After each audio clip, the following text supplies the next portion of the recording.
Megavanan, and welcome to another random film review. This is my review for The Green Knight, starring Dave Patel. Joel Edgerton's also in here, and Alicia Vikander.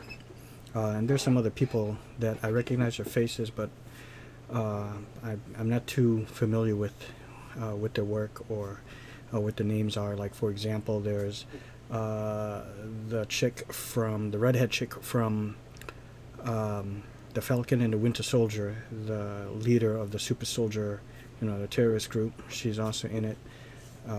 And the one who played King Arthur, I've seen him before. The one who played Guinevere isn't much older King Arthur and older Guinevere. I think I've seen her somewhere as well. Both of them, But notable ones were like Dev Patel, Alicia Vikander, Joel Edgerton, even the one who robbed him later on in the film, or pretty early on in the film. So anyways, this is, I have to say, this is kind of like a weird film, but weird in a good way. A lot of cinematography and kind of like a psychedelic trip at times. The whole film, I'll say that it starts off with Gawain as an aspiring knight, and he's there, and he's invited to the round table where King Arthur is and the rest of the knights, and Guinevere's there. And this Green Knight, which is actually, you can see it in this picture here, he's kind of like a tree guy or a tree creature. He enters the court and challenge one of the knights to a fight, to like a duel, and everyone seems a little apprehensive to do this, but of course, Gawain, played by Dev Patel, he steps up and fights him. King Arthur offers him Excalibur, his sword, and to get into like a brief fight. And at the end of it all, Dev Patel gets a hold of, or the Green Knight offers his axe to him, and Gawain takes the axe and chops off the Green Knight's head. The whole thing now is that the Green Knight did not die from that, and he says now he has to kind of return the favor. So he got a strike off of him. So now the Green Knight has to deliver that same strike, that same blow, which is a beheading, to Gawain 1 year hence. So he has 1 year to get his affairs in order, and he has to meet on Christmas Day. So the whole thing is, he kind of gets his affairs in order, and then he begins his long and treacherous journey and weird journey to the Green Chapel where the Green Knight resides.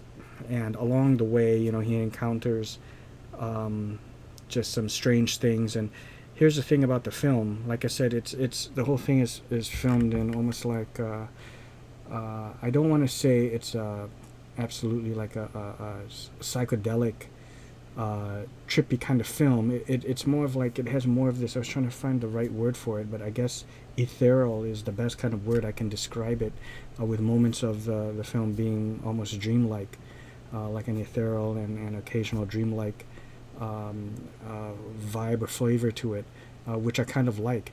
I would say that the actual journey to his destination, to the Green Chapel, to face the Green Knight, the journey itself was a lot more entertaining to me than the actual conclusion of the film.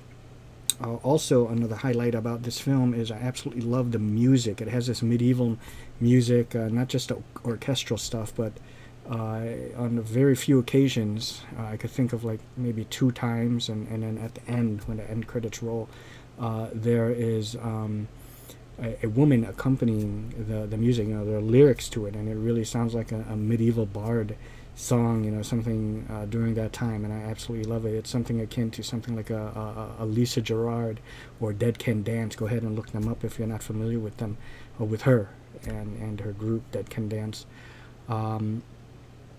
So yeah, I really like the film, and Joel Edgerton and Alicia Vikander, you kind of see them more at the latter half of the film, more towards the end. For the most part, the weird encounters in his journey are pretty brief. They don't last for seemingly more than, I don't know, 10 minutes, 5 to 10 minutes, I guess. Some of them more or less a little bit more. It's when he encounters Joel Edgerton and Alicia Vikander near, like I said, the last stretch of the film, where it's like the longest part. Like one of the first encounters is he actually gets robbed, and like another is of a supernatural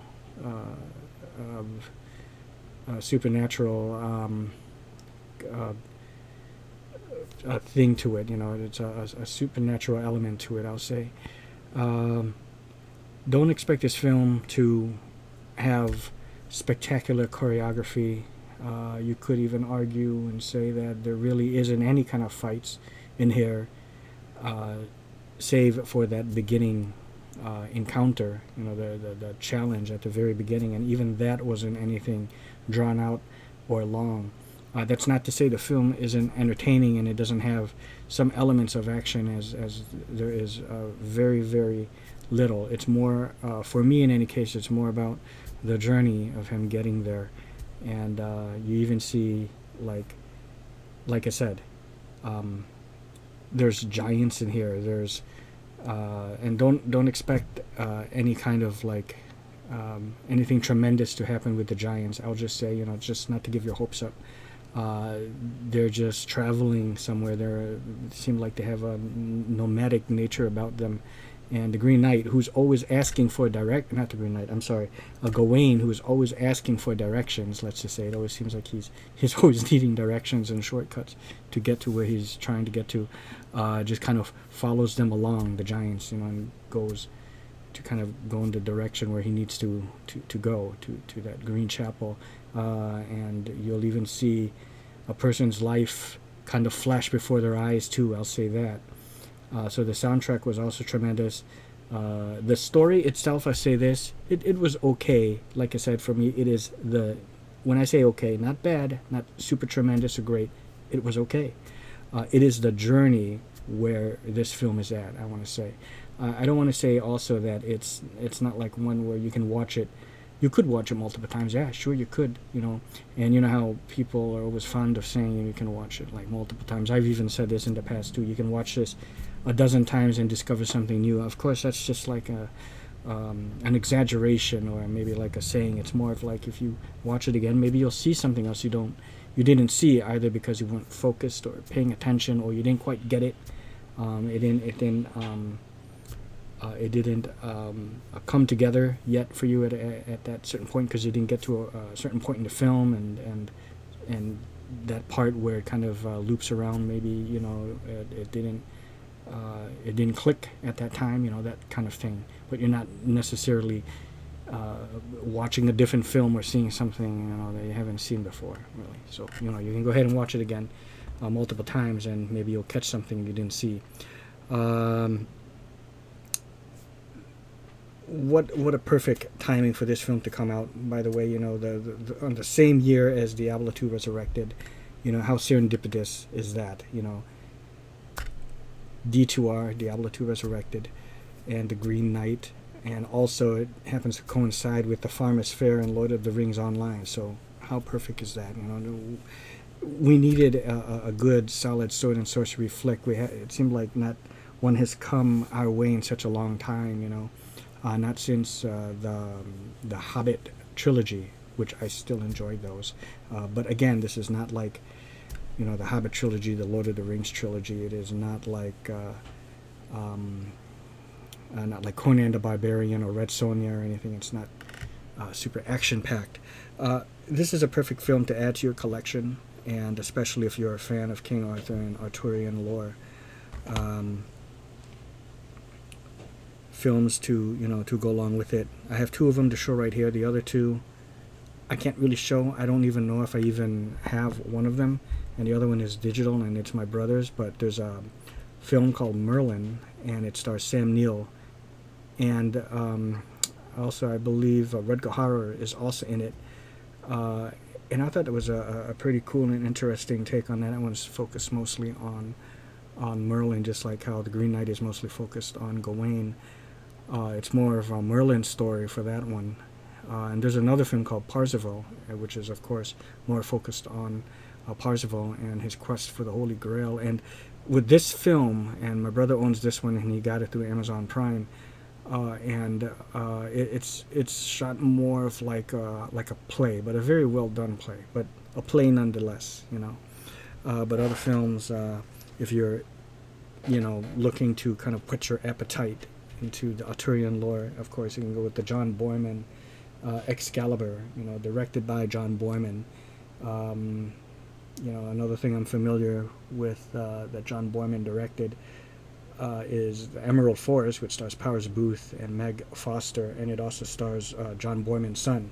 He's also in that film, but he also directed this one, Excalibur.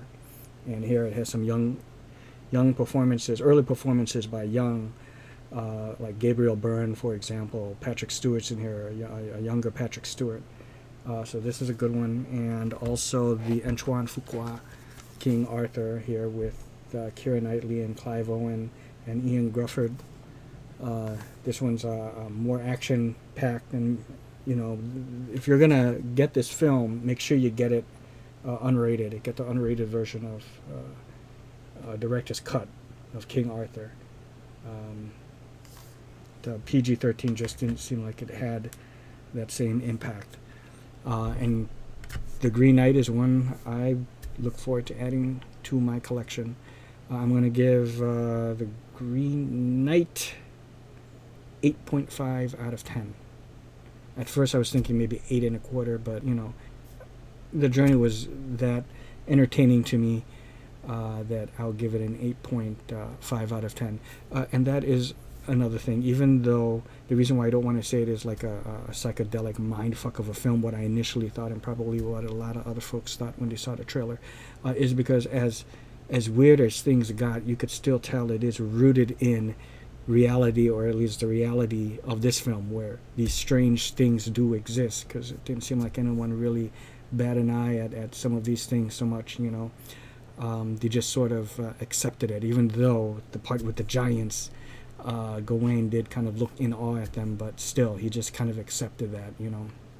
Or maybe like they knew of their existence, but he never came across one before. So that's how I see it. Yeah, some folks may not like this film, but again, I say, and I think maybe they might not like it because they're expecting it to have spectacular, awesome fights. It doesn't have that. And again, you know, Dev Patel being Indian, it doesn't deter from the fact that, you know, and Gawain's supposed to be like an English white guy or something. It doesn't deter from that fact. This was a great take. Think of Mahabharata. I think it's called Mahabharata. There's many different versions of that. It's like an Indian epic. And one of the versions is where they had all kinds of races playing Indian, you know. Like you have like Chinese, white, black, but they're just playing a role, kind of like a play, you know. You can kind of look at it like that, you know, in this way, so it wasn't so bad, and he was really the only Indian in there, and it makes it kind of stand out again, I guess, in like a very good way. So yeah, 8.5 out of 10. Check it out. Please like, comment, and subscribe. And this review was requested by my good friend Alex, so I hope you enjoyed this. And sorry it took so long. I didn't have a chance to see it any sooner. And yeah, that's it.